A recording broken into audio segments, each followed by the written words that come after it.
With New South Wales just weeks away from an election, the state's Labor government is still scrambling to recover after a series of scandals ranging from a former minister facing child sex charges to a backbencher convicted of assaulting his girlfriend. And it's not just MPs behaving badly. After 12 years in office, there's a groundswell of voter anger provoked by the state of basic services: roads, public transport, schools and hospitals. The man in the political hot seat is Premier Morris Iemma, who inherited a sizeable majority when he replaced the retiring Bob Carr less than 18 months ago. But he also inherited a rolling political nightmare. While the New South Wales opposition would need an enormous swing to secure victory, some political analysts believe there is at least a very real chance that voters will turn to independence in unprecedented numbers. This report from Deborah Cornwall.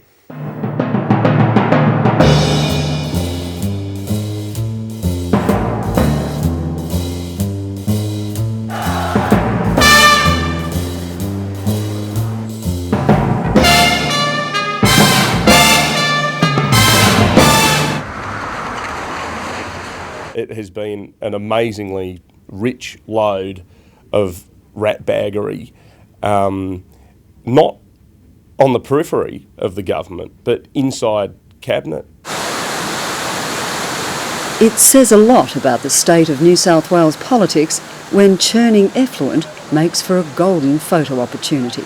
Just 7 weeks out from polling day, Labor's new clean-skinned Premier Morris Iemma is on the back foot over the water crisis and feeling the heat. Your jails, your hospitals and a number of other major water users haven't even put in their plans. The deadline was March or June last year.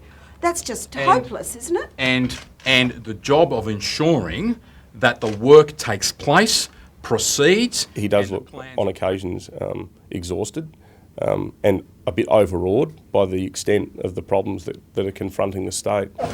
Despite a whopping 17-seat majority, Labor's once unassailable position is unravelling. Can you just tell us what are you going to do? They're calling on you now to rocked by scandal and the charge that the Premier state has become the nation's economic basket case. For 10 years, the Treasurer of New South Wales, Michael Egan, was obsessed with driving down debt.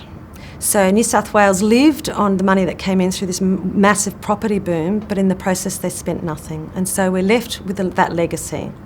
Ageing infrastructure, ageing schools, hospitals, roads, trains, a mess. Drafted into the leadership after the sudden departure of Premier Bob Carr, Morris Iemma cuts an awkward, sometimes lonely figure who clearly struggles with his media performances. Well, I don't see that the job is about performing in that sense. It's certainly being accountable, accessible and communicating with the electorate. Now, as I say, I'm not the sharpest communicator, but I believe that is one of the qualities that the electorate see as a good thing. And it is my style. I'm not someone who shouts from the rooftops, and there's certainly no, and I've said this before, there's certainly no career awaiting Morris Iemma in the media when he's finished with being Premier. You're at Port Jackson. But after more than a decade of Premier Carr's spinmeistering, Iemma's plain, halting style may yet prove an asset. Once the scandal started to hit and the disasters started to unfold, people, certainly in the letters to our newspaper, for example, people seemed to see Carr as the architect of the disaster and Morris Iemma as the poor bloke who was shouldering the dramas and trying to fix it. And I think that has evolved and Labor has used that very, very cleverly. There is a sense that Carr just did the bolt on the state and that things have sort of come crashing down around our head ever since he left.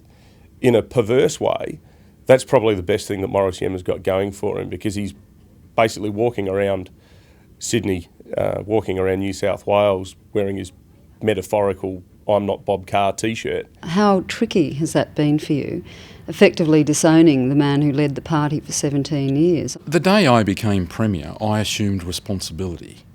And I said on my first day that I was about more activity, driving more activity. I wanted to build up infrastructure, and that's what we're doing. And we've got the biggest infrastructure investment in New South Wales history taking place right now. Not after the election, it's happening today. Analysts say Labor has so effectively sandbagged its majority Even a huge swing won't unseat them. But with the Liberal leader Peter Debnam still an unknown quantity, the real winners in this election are likely to be the independents. I've got the suspicion the electorate is sitting there horrified at the choice they have between the two sides of politics and wondering what they're going to do on the 24th of March. This is going to be our hardest fight, our toughest battle. Doesn't that tell you something about the extent to which Labor is on the nose in this state? No matter how much they may think of Morris Iemma, newly minted Premier. It tells me this: we've got a tough, hard fight to win the election. That's what it tells me. And I've known that from the day that I assumed the premiership. But behind the white noise of endless policy launches, the electorate has yet to see how he steps up on the big issues. Infrastructure happening. And jobs. The very issues state Labor seem to have failed on during 12 years of unbroken rule. It would seem that water is going to be one of the issues for this election. We've seen Peter Beattie in Queensland take the lead this week with recycled water. Your first response was just say no. I mean, is that good enough for an issue of this magnitude? We're investing in record amounts in infrastructure for water. So we're undertaking recycling, stormwater harvesting projects, accessing groundwater, the deep water in our dams, the infrastructure is built. We're getting ready to do desalination. Not going to let Sydney run out of water. Well, the government says it's got a vision for the state. I think that vision extends to about the 25th of March, once they're back in power. Media appearances by the Premier's wife this week sent a clear signal he'll be pushing his family man credentials hard. But outside the tightly scripted persona, voters will still be going to the polls knowing remarkably little about him. When he came to the cabinet, he really was an unknown quantity. He'd been an apparatchik and a strategist all his life. He'd learned the arts of politics at the knee of Graham Richardson. So we knew there was a backbone there and a glint of steel, but not much more. What we do know about you, and it's been like pulling teeth, you are very private. Yes, very private, and that's something that I value because I said on the first day that I became Premier that I wasn't resigning as a father and a husband. I'm the Premier, but I'm also a father and a husband. I live in the suburbs. I live in the suburb that I grew up in, and now I'm raising my family there, my 4 kids, and my privacy is important. Is that realistic for a public figure? Yes, I believe so, and I have a very good team around me, starting with my wife, who does a fantastic job. My parents and her mother, our families have rallied round and helped, and their team Iemma, they're the team that enabled me to be Premier, husband and father. That report from Deborah Cornwall, and in the near future we'll also be taking a look at the ups and downs of an opposition that should be sailing to victory.